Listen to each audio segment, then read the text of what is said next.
મુંબઈની સાથે સાથે થાણેમાં પણ ભારે વરસાદ. મુંબ્રાન વિસ્તારમાં વાહનો પાણીમાં ડૂબ્યા. લોકો પણ કમર સુધી ભરાયેલા પાણીમાં ચાલવા માટે મજબૂર. થાણેમાં હજુ 48 કલાક માટે અપાયું છે વરસાદનું એલર્ટ. મુંબઈના વસઈમાં ભારે વરસાદને કારણે લોકોના જીવ ચોટ્યા તાળવે. નાળાના ધસમસતા પ્રવાહમાં તણાયા 2 વાહન. ડ્રાઈવરે સમય સૂચકતા દાખવીને બચાવ્યો જીવ. કાગળની હોડીની જેમ પાણીમાં તણાઈ હતી કાર.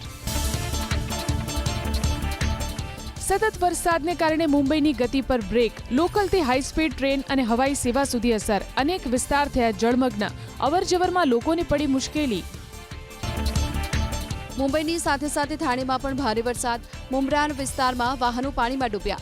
લોકો પણ કમર સુધી ભરાયેલા પાણીમાં ચાલવા માટે મજબૂર. થાણેમાં હજુ 48 કલાક માટે અપાયું છે વરસાદનું એલર્ટ.